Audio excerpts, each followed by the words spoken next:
Welcome everybody. Hope everybody's doing great. Welcome to our second webinar on embracing and managing change. We are so excited about having everybody here again today. Just a couple of quick things. Today's webinar is being brought to you by UNC Charlotte's Office of Continuing Ed.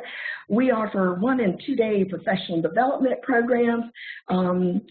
We've got about 26 certificate programs, everything from project to process management. We've got medical coding, learning and development. You name it, we just about have it. In addition, we also have exam prep programs. We've got one-on-one coaching, and we've got summer camps as well. So we have got you covered. Today, facilitating is going to be Miss Nicole Greer. She is phenomenal. You guys are definitely in for a treat. But first, let's talk about just a couple of quick rules of engagement. Today's webinar is going to be about 45 minutes, and then we will stop and have an opportunity for us to break out into some question and answer. I know that Nicole will be happy to answer any kind of questions that you've got. In addition, your mic and your video have been disabled because we have so many people on here today. However, the chat box is going to be open, and we would love for you to take advantage of using that. In addition, today's recording is, in fact, being recorded, and if you're not able to stay for the whole thing, we'll also be sending out a copy of that, a link to that recording at the end of today's session. In addition, we also are going to be sending out an evaluation at the end. We really want to know what you liked about today's program, where there are maybe some topics of other programs that you'd like to see us offer. And then finally, we're also in that email going to load you up with some additional resources to help you continue working through some of this change management and learning how to embrace change. So at this time, I'm going to turn it over to Nicole and let her start talking to us a little bit about learning objectives. All right, so good afternoon, everybody. This is Nicole, and I am delighted to be here. Today, our topic is change management and embracing change. And so we're going to start out by defining change, and we're going to review the change cycle and also look at recognizing traits of change readiness. And most definitely, we're going to highlight positive change strategies, because I know that's what you guys want to put in your toolbox. So let's begin by level setting and talking about what is change. It is the transformation, the evolution, and the modification which results in something not being the same. So just like this little sprout, we all need to think about how do we move from, this seedling of an idea of change all the way into a full-fledged, plant that is producing outcomes and business results, right? So we really want to think about change in this positive way, that it is all about growth.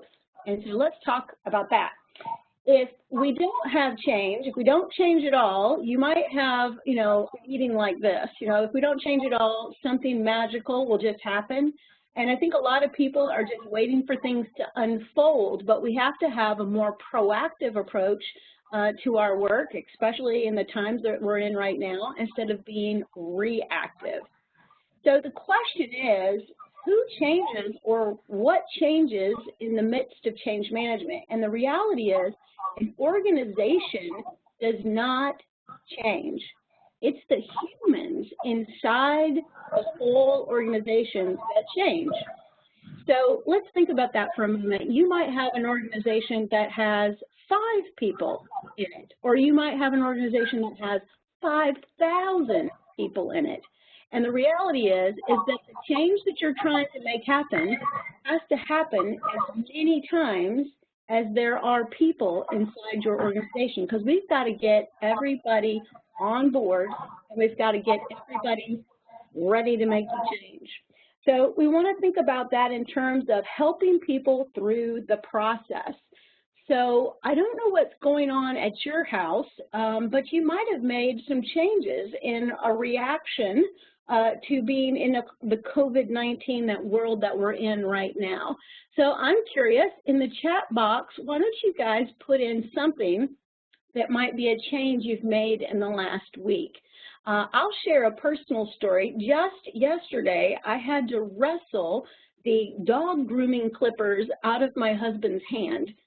You see, he's a real traditional guy, wears a blue shirt, khaki pants every day, heads out the door, normally to go sell something, and he is so frustrated he cannot get a haircut, and so I really had to stop him dead in his tracks. So you may have been experiencing some kind of changes and maybe even some crazy behavior inside your homes, but we can take some of these change readiness characteristics and put them to work beginning now and also when we get back to normal. All right, so let's take a look in the chat box and look what people are saying. So Jamie says she is doing a lot more walking, something positive. Nicole, why don't you jump in there real quick? Just one FYI thing for all of our attendees, we actually had to disable the chat box so that you could see everybody else's answers, because we had over 500 people register for this, and when you have over 500 people, it actually will automatically disable that. So Nicole and I will see your answers. You just won't see everybody else's. So we'll just continue to read some of those answers out. Okay, very good. So, so the changes people are making, maybe even just in the last week, are people are managing their teams from home. Peter Popovich, hey Peter, he is doing more podcasts and Zoom meetings than ever before. Lydia actually cut her husband's hair, so we'd like to see a picture of that, Lydia. And then some people are, let's see, people are working from remote locations, obviously, yes. They're doing video chats, teleconferencing, and all sorts of things. And apparently everybody is cutting each other's hair, Amy. It's a craze out there. So I stopped David Greer with the dog grooming clippers. I think it was a good move. So, change is inevitable, and we just have to start to embrace it. So think about this. Life is dynamic, and change is an inevitable part of life. And change can be positive and it can be negative. Now, I'm not going to say that COVID isn't having a negative impact on our world, because obviously it is, right? I mean, we have people, perhaps you even have a loved one who's been impacted by this disease.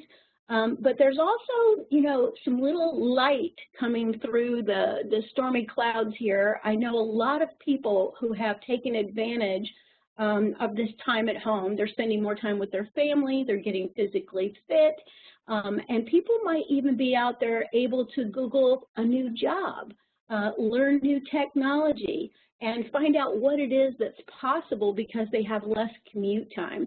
So because of this dynamic of change, it's both positive and negative, we want to be really cautious not to watch too much news and slip into the negative, when we in fact have a lot of positive things that we can do. So we want to kind of keep the glass definitely half full. And we want to move from like a distressing, under duress kind of mentality to this place where we might even be able to thrive during this time of COVID-19.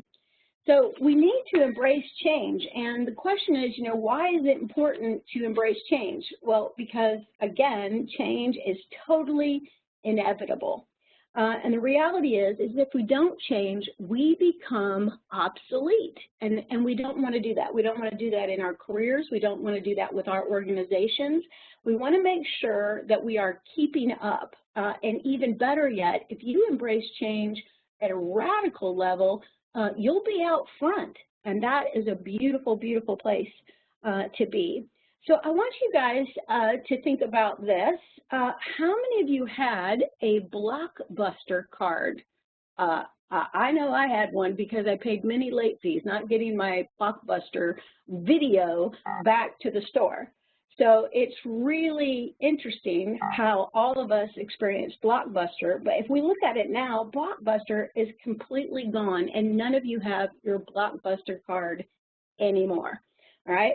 So think about that. Back in 2000, Reed Hastings, he's the founder of Netflix. He approached the Blockbuster CEO, I'm reading my notes to make sure I get it correct, John Antioco, and asked for $50 million.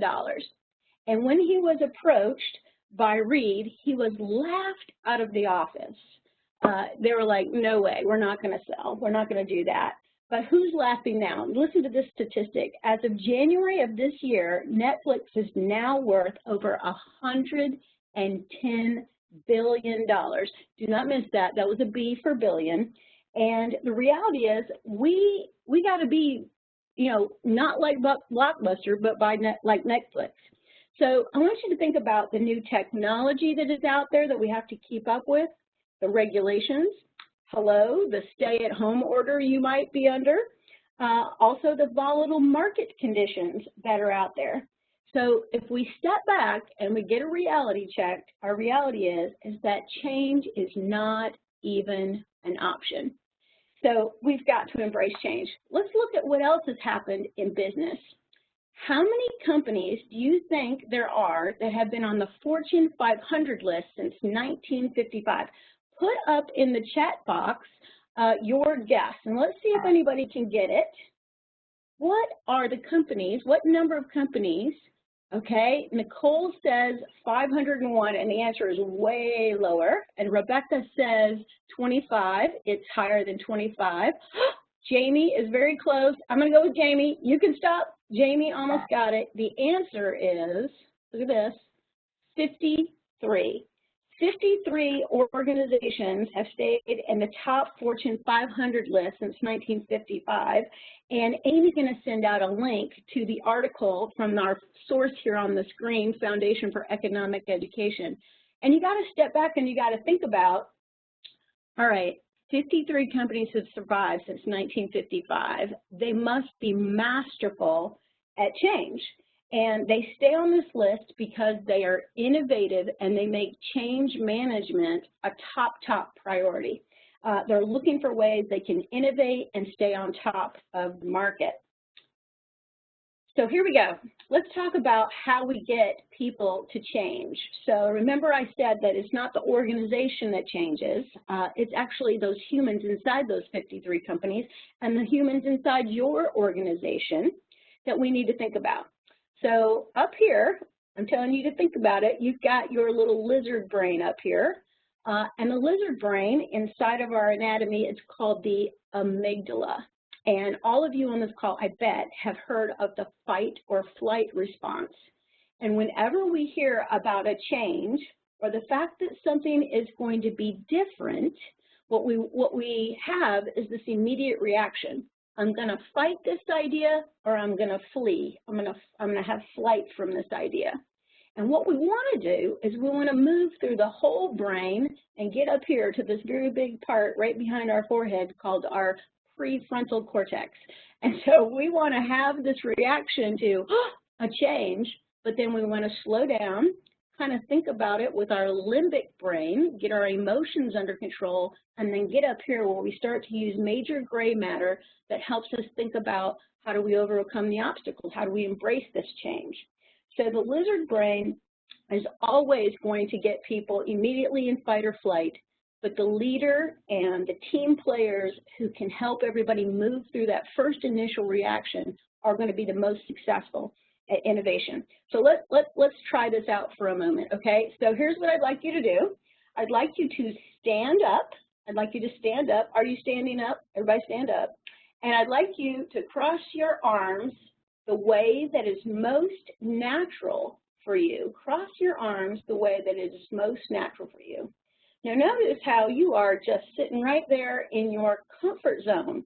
That feels right, everything's good, but wait, now I'm going to ask you to change. So maybe you've done this before, but let's do it. I want you to switch and move your arms and switch them the other way. Okay, now how does that feel? How does that feel to switch it the other way? This is kind of a simple example, but you're probably moved right from the comfort zone into the learning zone, like learning to do something different. It feels weird, and we have to go through a little learning curve. And when we're uncomfortable, we typically don't want to stick with it. But what we want to do is learn to get into this place. And I love both Jamie and Kimberly and Amy have all said it's uncomfortable, it's awkward, it's terrible. So notice that. Now, the benefit to learning to doing things two ways is that you have options, right? And change helps us learn how to move and navigate with some options, which really, really frees us up and gives us great, great, incredible freedom. So let's move on to the next thing. All right, so here's what's happening when you switch your arms is you go through an emotional cycle of change. And this was put together by two gentlemen, Don Kelly and Daryl Connor. And they did research back in 1979, but this has been, a seminal work that people have looked at and researchers have used to build on for years and years and years. It was originally published in the Annual Handbook for Group Facilitators. And as you can see, as people go through the emotional cycle of change, their first reaction might be uninformed optimism, right? So they first think, oh, that might be a good idea to make this change. That could work out. But as they start to explore the change that is in front of them, they start to have the obstacles show up right in front of them. And when those obstacles show up, people start to take this position of doubt. They start to look at, oh, well, this could go wrong or that could go wrong.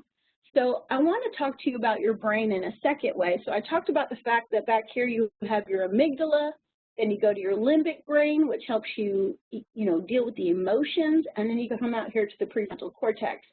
So also in your brain, the first idea that comes to you about change is usually like, you know what we could do?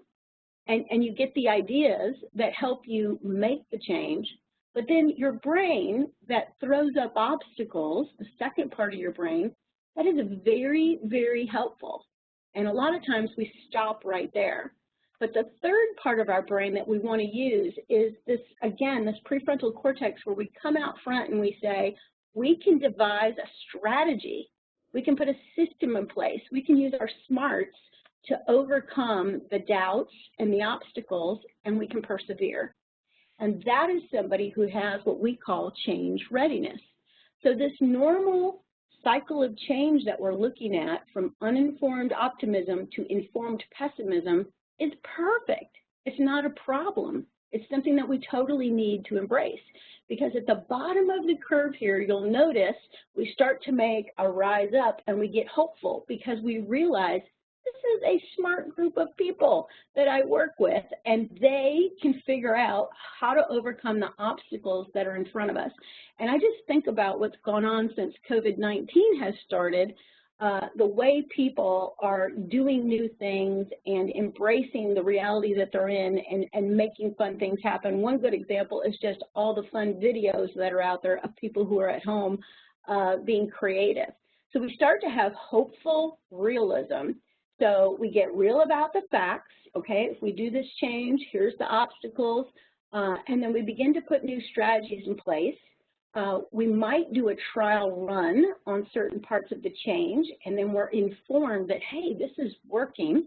We get into this place of informed optimism, and eventually we level out and we have satisfaction that we have made it through the change.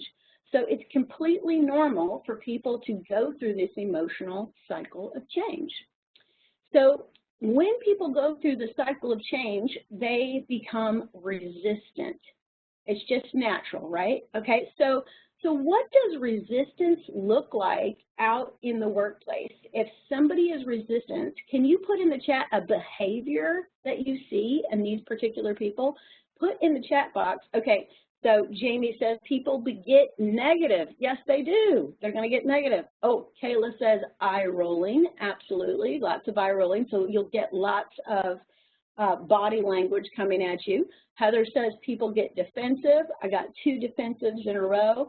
Oh, I love this one. Rebecca says finger pointing, complaining. People become irate. People withdraw. People become insubordinate.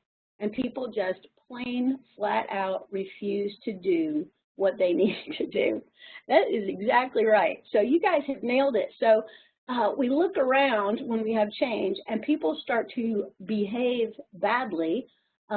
We can get really, in that bottom part of the change cycle really quickly, right?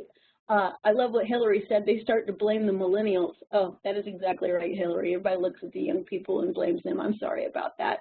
All right, so with resistance, we're going to have some bad behavior. So we just have to realize that is going to happen. So it's going to take this emotionally intelligent person to understand change is going to bring out some bad in people. But it's okay, because our job as leaders and coworkers and peers is to help people move through their resistance. That's really where the value is that we can bring to the workplace.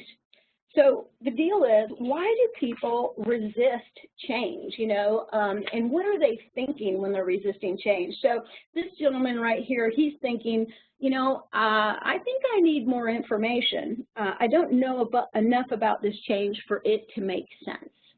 So here's what leaders need to do. Here's what your fellow coworkers need to do for them, is you need to gather information and you need to get it out to people, communicate, so that they have the information that they need so that they can buy in. Let's take a look at this gal. She might be having a knee-jerk reaction to everything, and she's looking at it going, I don't get it. I don't understand why we're doing this. And she needs a really compelling reason to change. So one of the models that we use when we teach change management at UNC Charlotte is we use this model by John Kotter. And John Kotter talks about you have to have a compelling vision of what the outcome of this change will look like. It has to be written down in story form and relatable to people at all levels of the organization. So we want to give a compelling reason why change will occur. What about this guy? He looks a little overwhelmed. He's got a lot to do. Perhaps that looks like your desk. I'm not sure. But sometimes when people resist change, they just flat out feel like, I can't do one more thing. I don't understand how I'm going to incorporate this into my already overloaded life. So again, as leaders and coworkers, managers of departments, we're going to have to talk to people and help them understand how they're going to integrate what they're already doing with the current change. And we're going to have to acknowledge that they have a lot on their plate and how we're going to have to rearrange things, maybe reprioritize what we need to do so that we can get change going the right direction.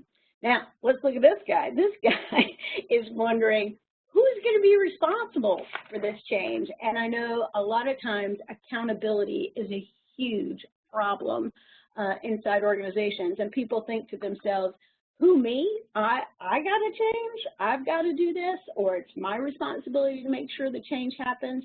And we really want to bring the whole organization into accountability around, what their role is, what their responsibilities are, and then helping them, getting them resourced so that they can make the change that they need to make. And finally, we have this guy. Now, you all know this guy. This guy is the guy that says, I don't want to change. And his famous line is, this is the way we've always done it. They don't want to bring anything new into the organization. And I love some of the quotes that are coming into the chat. Lydia says, it is natural to resist uncertainties, and change brings uncertainties. Often the details are not known, period. She's exactly right.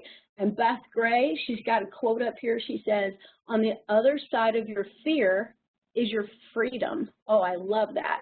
And one more, Veta, thank you for posting this. It just popped up. She says, fear, the acronym for fear, is false evidence appearing real, right? So you guys are all correct. This is what happens when we resist change, and we need to realize people are just going to be scared, and we got to help them through it.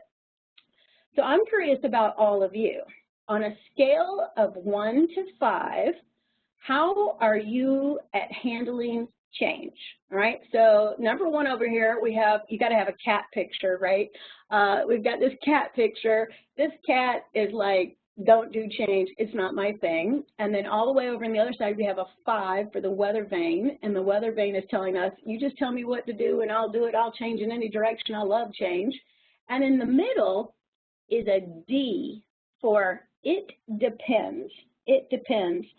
So, you know, I think the nature of the change is something we definitely need to take into consideration, and I bet you we all kind of vacillate around on this scale. I mean, like if you ask me to try a new soft drink, I might be a 5. Sure, let me have a taste, right? But if you tell me we're going to change the entire operating system for the organization, I might be a little bit less likely to want to change. I'd want to know more information. I'd want to know how things work, right? So a D is it depends. And if I look here in the chat, I've got a lot of people who think they're really good at change. I've got 4s, 5s.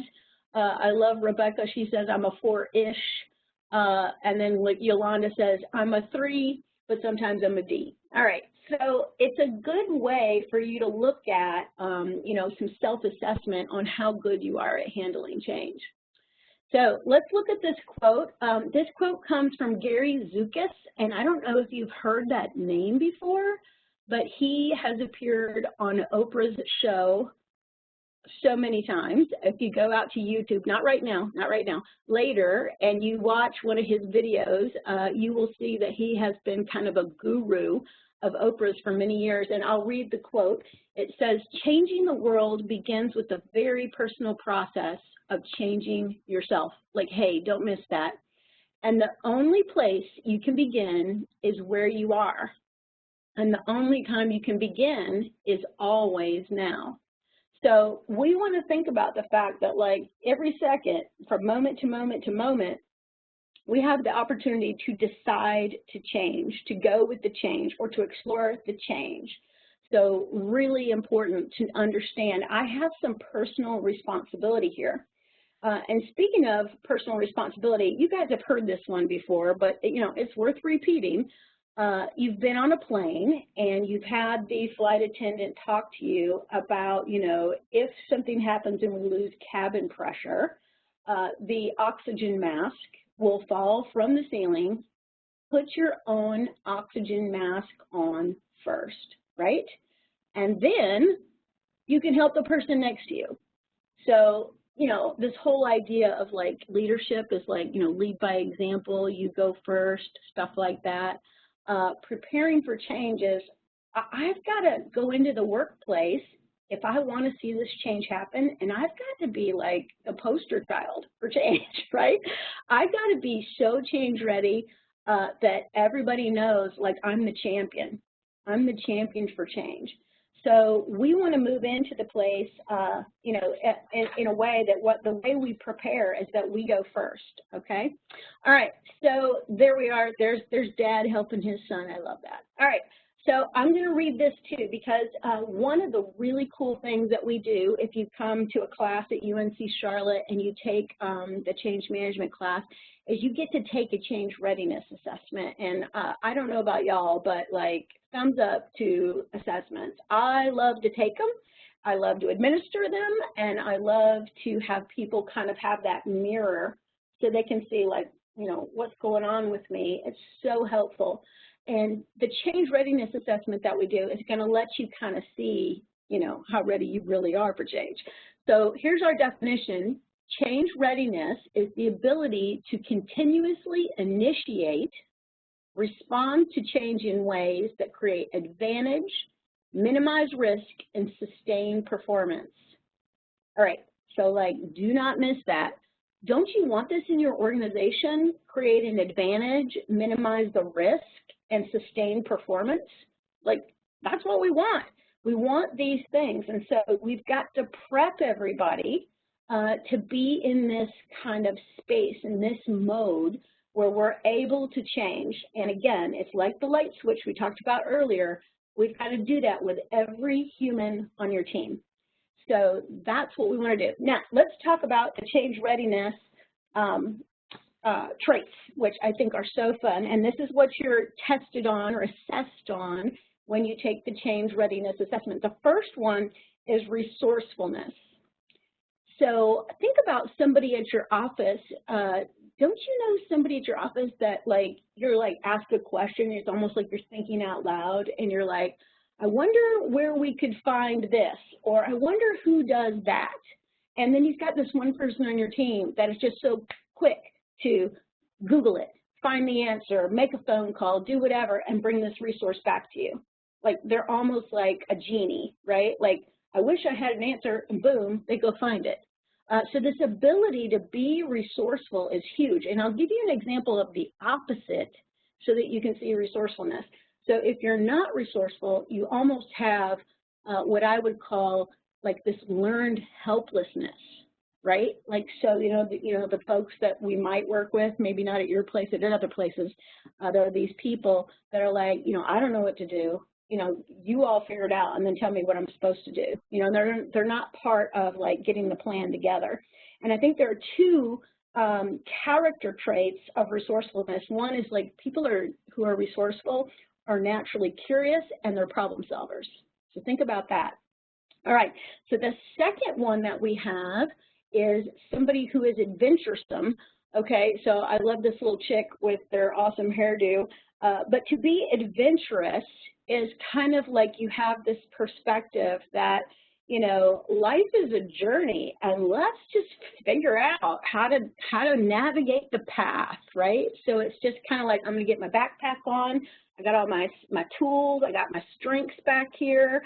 I've got my knowledge. I've got some wisdom I've I've gotten over the years, and I'm going to put it to work, and I'm going to see what happens. So it's just kind of being okay with what might unfold. And I think two character traits that are really important to being adventuresome are being open-minded, right? So again, the opposite of adventuresome would be closed-minded. Like, I'm not doing that.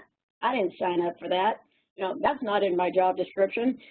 All of those kind of things can kind of show up if somebody doesn't have the trait of adventuresome. And another character trait I think that kind of dovetails with that is being pioneering, right? Like somebody who's not scared to go out and try something new, right? Like, nobody's done this before. Oh, I want to be the first person to do it, right? Like I want to be Amelia Earhart, want to fly around the world. Okay, so those things are really, really important. All right, let's talk about the third trait. It is adaptability, and of course we've got a little chameleon up here. And adaptability has kind of two things behind it. One is flexibility, and one is resilience. So flexibility is this kind of mindset that like, okay, let's go down this path, and then we figure out that path doesn't work. We don't get upset, mad, sad, or glad about it. We just kind of turn it around and say, okay, wait, do over. Let's adapt. What's a new place to go? I love what Amy just posted. She said it's all about resilience. I totally agree. I have that written down right here because Amy and I often have mind meld. But there's also two other things. There is this idea of humility and this idea of being able to like admit you made a mistake, right? And I think that sometimes ego can get in the way of being change ready. Like, I don't want to look stupid, but the reality is like things have to get messy sometimes for us to figure out what the right way to go is. In fact, sometimes when I teach at UNC Charlotte, for a whole day, one of my guidelines for the classroom is everything gets to be messy if it needs to be. And so it's almost like if you grant people the ability to be messy or adaptable, you're going to get way more ideas and brainstorming out of people, and it can be very, very powerful. So the fourth trait of change readiness is a tolerance for ambiguity. All right, so this one really trips people up. And I can relate this one directly back to the lizard brain. So people who do not do well with the unknown are easily triggered. And again, that dovetails with emotional intelligence, this ability to be like, okay, so we don't know what we're doing, let's just figure it out. They don't like that space. And I think that's really important for us to understand is that, this tolerance for ambiguity, it takes the character trait of being courageous. It takes the character trait of being brave. So, doing change is not for, those who are fearful. It's for those who can step out and take a risk. So really important to have that tolerance for ambiguity. And then there's optimism. I have actually been accused of being an optimist. It's almost like if you have like a positive attitude and you're enthusiastic and excited, you're like this little yellow smiley face at work amongst all the naysayers. And, if there's more of them than you can get, like I just said, accused of, being an optimist. But I'm telling you, there's a difference between being Pollyanna or having your head in the sand like the ostrich from the previous slide, and this idea that, positivity is going to take you much, much further. And, just real quickly, I do coaching, and one of the things I try to do is take people that I coach up the feeling scale, right, from pessimism to optimism, because when people are up here and they're happy and they're feeling good, they have a positive emotion, don't miss that moves them forward more quickly. So having optimism is absolutely huge for moving people forward. All right, and then there's passion and drive. Okay, so like those almost explain themselves, but what is the deal with people? Some people just have this like fire in their belly, and they want to do, and they want to be achievers, and they want to get stuff done. This is so powerful in change. You got to really think about when you're starting a change movement inside of your organization that you kind of start to have what I call a guiding coalition. Like, start to look around your organization. Who are the people out there that are passionate and naturally driven so that I can bring them in? They're going to be excited about change, and they can kind of show the others the way to go, right? They will be your champions. They will be your spokesperson for change. So passion and drive, absolutely huge, And another thing about passion and drive, just real quick, is that, do you love where you work? I mean, why is your business in business? What do you provide to the world? Like, for example, at UNC Charlotte, we educate people. And when you have educated people, you have a better world. And you have people who are, out in the world making things happen, building the economy. Like, education is huge. Why wouldn't we be passionate and driven to do amazing things, right? So just think about the core reason why your business exists and get re-engaged with the passion that the organization was built for in the first place. Really huge. And then finally, confidence, right? And so I like to break down the word confidence for people because, it's a challenging kind of sniggly kind of concept because a lot of people, they're like, how do I get it?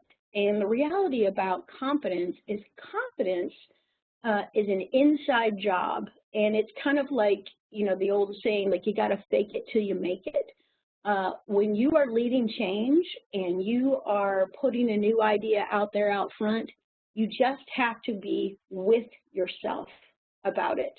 Like, you got to sell yourself first. So the word confidence is like with fidelity.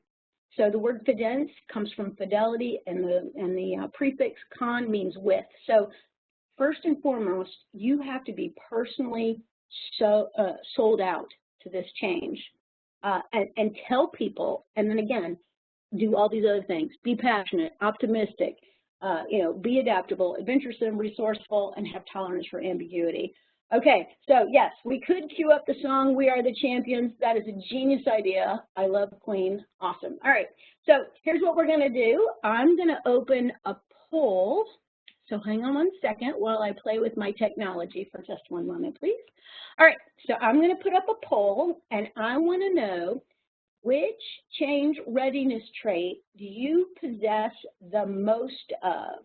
All right, which one do you possess the most of? All right, so I'm going to open the poll. Here we go. It should appear on your screen. After you answer, look for a button that says Submit. Okay, mark, set, here we go. All right, 334 people. All right, it's a race. I got 57, 58. I'm at, oh yeah, look at this. 90, 115 people done already. Okay, you guys are doing great.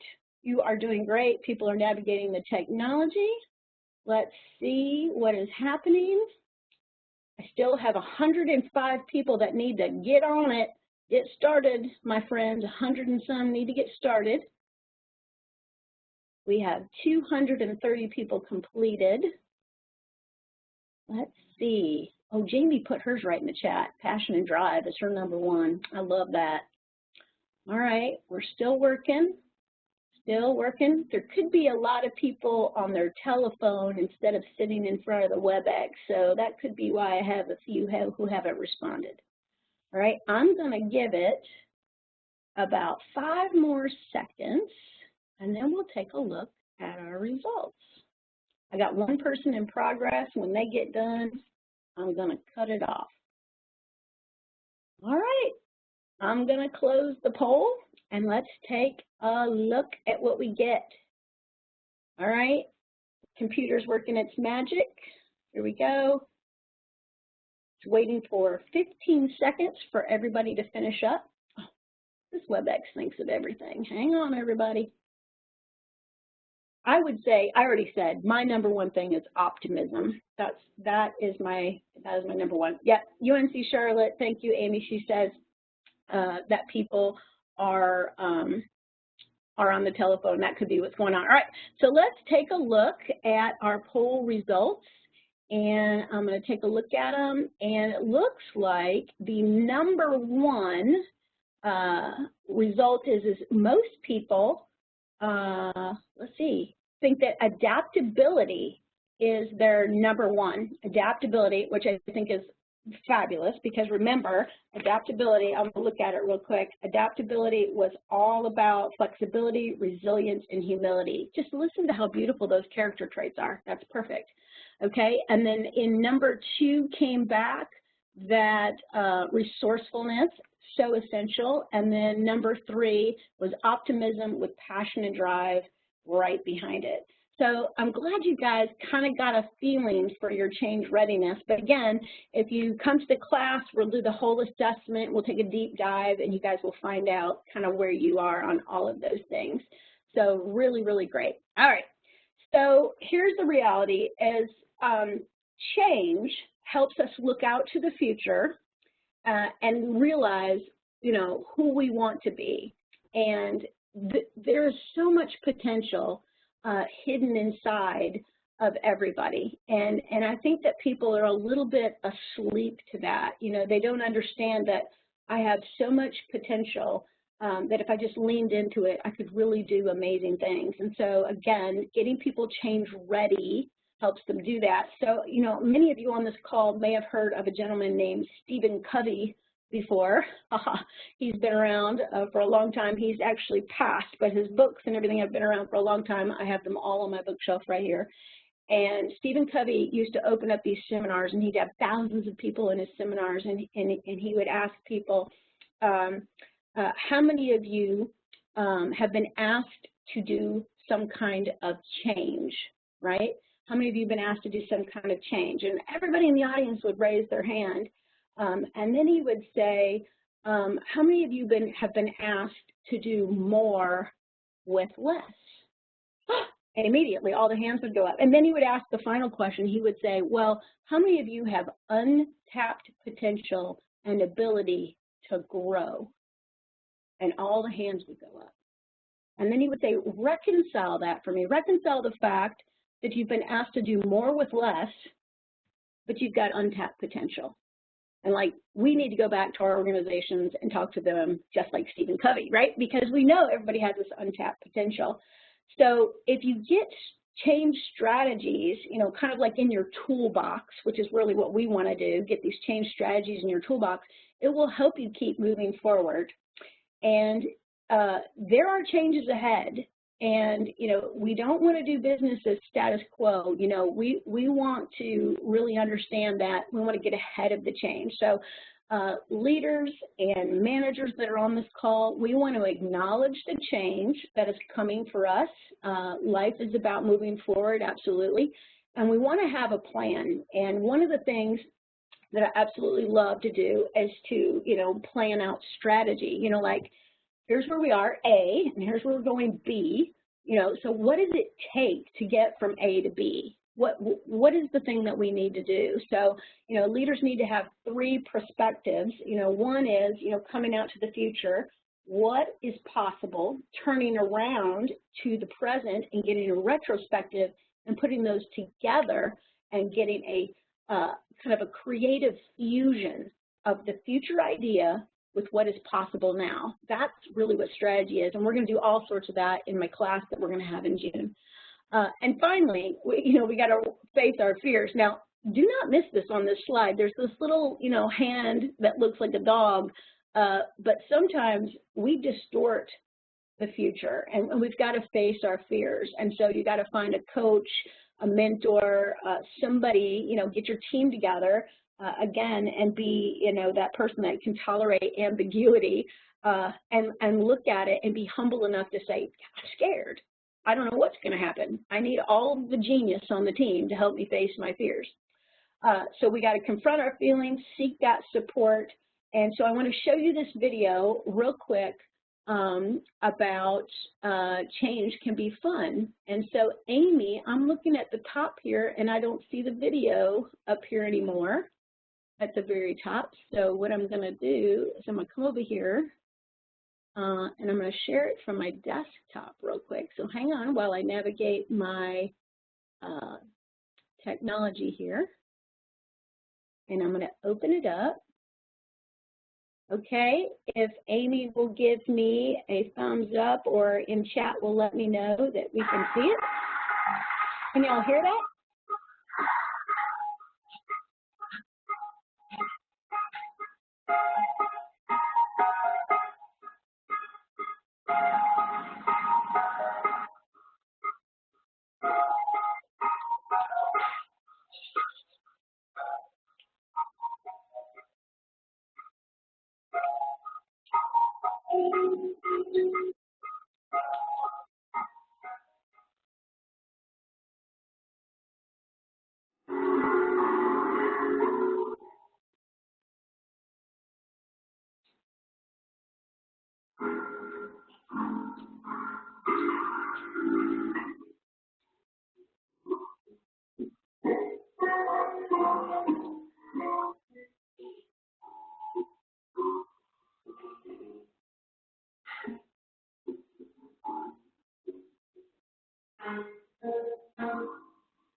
Don't you love that video?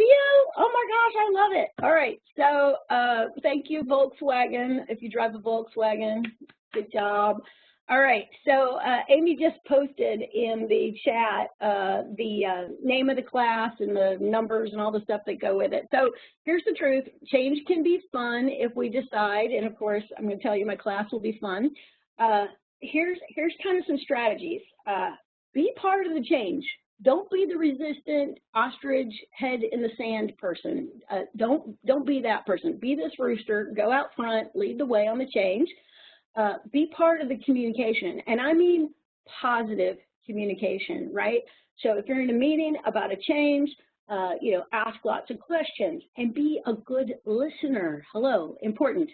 And then again, go back to this sense of meaning. When we were talking about drive and passion, I mean, why does your organization exist? And like, Could you leave a legacy at work? Could that be something that you do? You could be named as somebody, this person championed the change.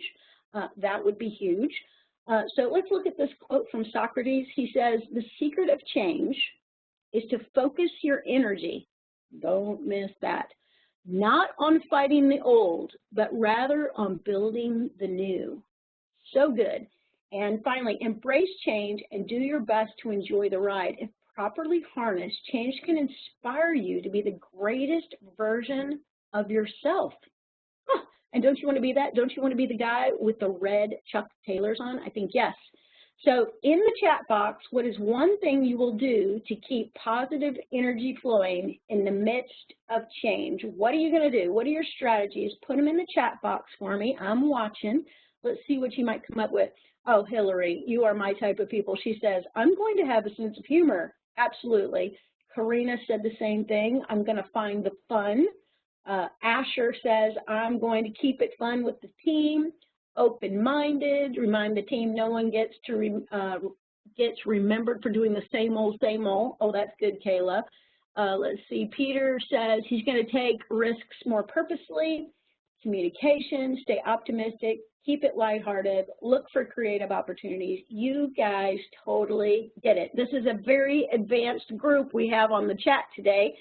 So I'm going to open it up. If anybody has a question that they want to put in the chat box, I'll be glad to answer that. And then I'm going to turn it back over to Amy to talk a little bit about the upcoming course. You know, we're going to be doing a you know, video like this, and we will keep it fun. So Amy, I'll let you take it away. All right, thank you. So while I'm giving a quick update on the next steps, yeah, if you've got questions in the chat box, go ahead and put those out there for Nicole. She'll be looking at those. But if you are interested in this, the longer version of this course, it's called Change Management and Organizational Development. It's going to be June 9th and the 11th. In the evenings from 6 p.m. to 9:30. The regular price is $275, but with the early bird, it's actually $261, and actually it's $261 even. So, and this program has been approved for HR business certification hours through both HRCI and SHRM. It also offers CPE credit as well. So we would love to have you join us for that class. In addition, if you have not already, make sure that you sign up for some of our other webinars that we've got coming up. I'll be back in the driver's seat next week with Leading with Emotional Intelligence. And as always, we're going to have lots of fun with that one. And if you'd like, of course, definitely let's stay connected. Here's all of our my connections, and also consider, you know, following UNC Charlotte's Continuing Ed on LinkedIn, Twitter, and Facebook. Our terrific marketing manager, Chris Duncan, always puts all kind of interesting things out there. So we definitely want to make sure that you know, you stay connected with us and look to see what we've got. So awesome. All right, so let's take a look. Nicole, I'm going to be quiet and turn it back over to you to answer some of these questions. Okay, great. So the one question I saw, let me get my eyes focused here. Jamie says, are there things that you can do to avoid informed pessimism? There certainly are.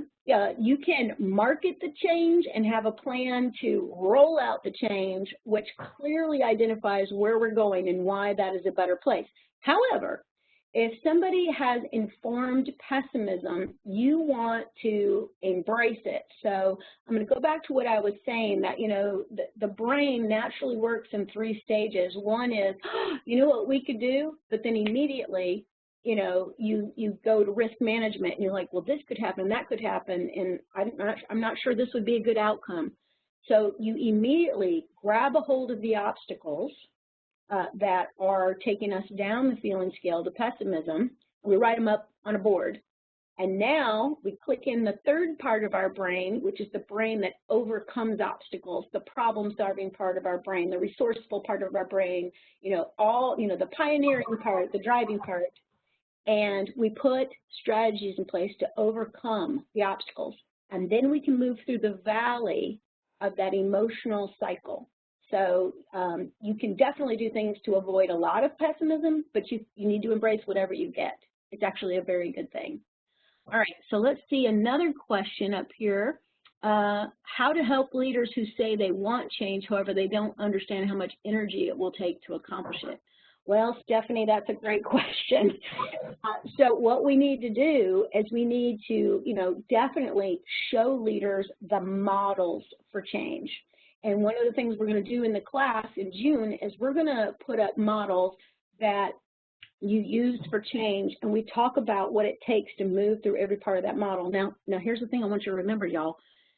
These models are like used and researched, so it's not like we're just making up stuff here. It's like these things work, and they do take time. They do have phases, just like our good Governor Roy is moving us into phases. That's exactly how change is. So I think leaders need to be educated, and sometimes you need to lead up. If you know and they don't know, you got to get an audience with them and help teach them. Really, really important. All right, let's see. And Teresa says, is this class offered more than once a year? The answer is yes. And Amy already has it in there. Yes, it'll be on December 11th as well. Bring your whole team to come play with me. All right. I think that's all the questions I have at this point, Amy.